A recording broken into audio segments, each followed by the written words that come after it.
team meetings, company culture, monthly planning, and quarterly planning. So, with your team meetings, you want to have those every week, same time, same thing. And then every quarter, you want to come out with your new big goals that you're going to have your team tackle. And we were talking about that. As far as everything, even how you had just said, when you have a problem, you break that down into what needs to happen, break it up into tasks to fix that problem. It's the same thing every 90 days. You come up with, what's your new big thing? Like, for me, in my next 90 days, we're going to be getting our vehicles. Then after that, something I'd always wanted to look into is creating a product. You know what I mean? But these are the things that come in your quarterlies. So you've got your big project, you break it down into how that's going to work for you over the next few months. And the way that you get that accomplished is through your weekly team meetings, through assigning tasks to your team members that are all leading towards these goals that are going to take your company to the next level. Because that's what you have those team members for. You have your cleaners for actually growing your business, and you've got your team members for actually scaling your business. I heard that from this guy. He might be a little intelligent. Who's that? I'm just joking. That was Clive. I heard that from Clive, just to clear that up. But when you said that, I was like, wow, that is what it is. Your cleaners are growing your business, and your team members are allowing you to scale it. Yeah, definitely. No, just that your team members, the more, but you have to be able to get more team members, get more clients, and your team members, you get more clients and get more cleaners, and your team members are gonna who are gonna allow you to do that because once you can onboard more clients, once you can have the administrative staff training more cleaners, once you can handle more clients on the phone calls, responses, sales calls, everything. Those are the things that allow you to scale your business and having that in place, right? Having your documentation in place, having everything. You have to be prepped for scale before you can actually start scaling. And scaling, like I said, because there's different, and we have these cycles in our business. It's not like you'll never get out of it where you prepare for scale, then once you can scale, you grow. Then Yep. you're growing so much that something breaks, and then you have to go back to scaling again, Yep. right? That's where that happens at. So you're going to be in this continuous cycle, right? As you grow to be going from scaling to growing, scaling to growing. I like that analogy because a lot of us sometimes, we're not understanding the difference between scaling and growing. Like, growing is like, okay, we're saying, oh, we're growing, we're getting more team members. So, like you said, scaling is the capacity to take all of that on, you know, fluidly without your daily fires or without everything like that. That's what scaling is actually about. Taking on that growth and maintaining the same consistency that you had when you started with yourself as a cleaner. Just this is the question you ask where you're at if you're scaling or growing. Can you take on 20 more cleaners and 20 more clients right now?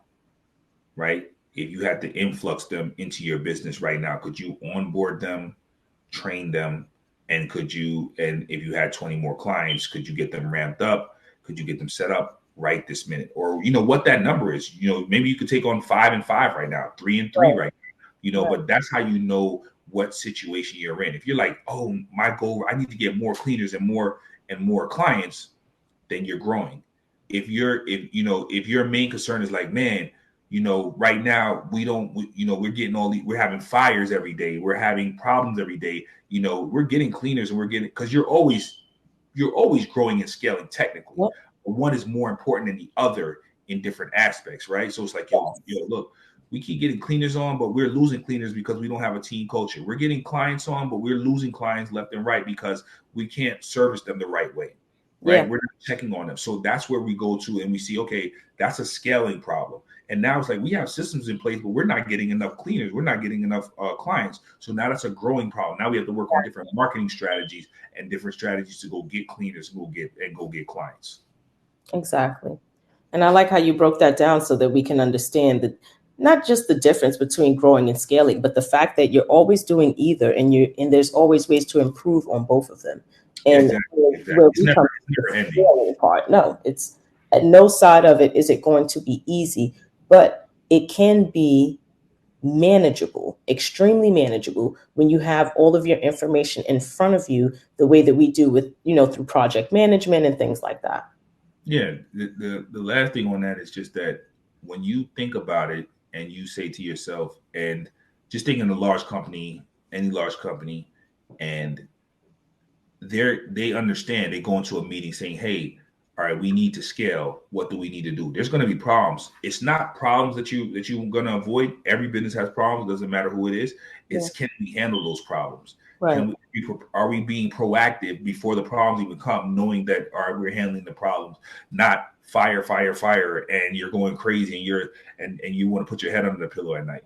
Exactly. That's something I was saying too. Problems are not going to happen. You know, if you got one cleaner, you're going to have someday it's going to be a day late, is a no show, a broom broke, something's going to happen. Same thing's going to happen if you have 100 of them.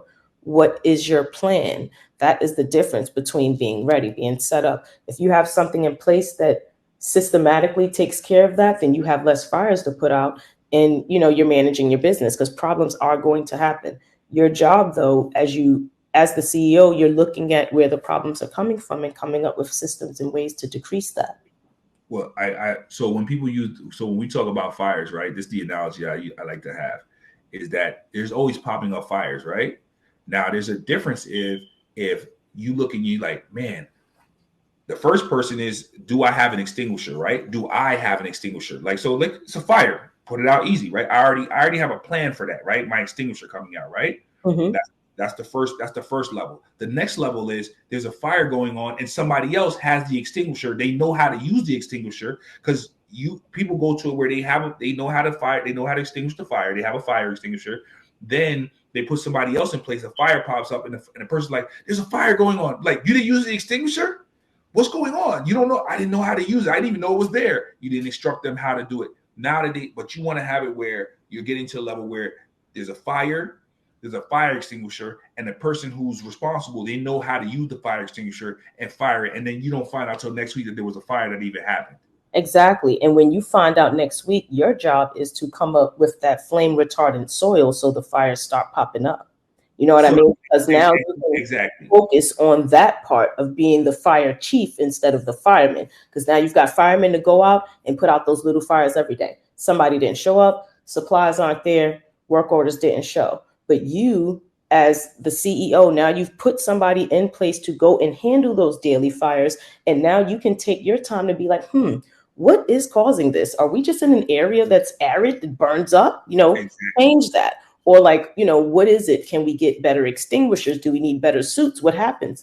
That's where we want to put you, in the place of the chief, right? You've got your people working for you that put out your fires, because fires are going to happen. They're not going to happen. They're going to happen.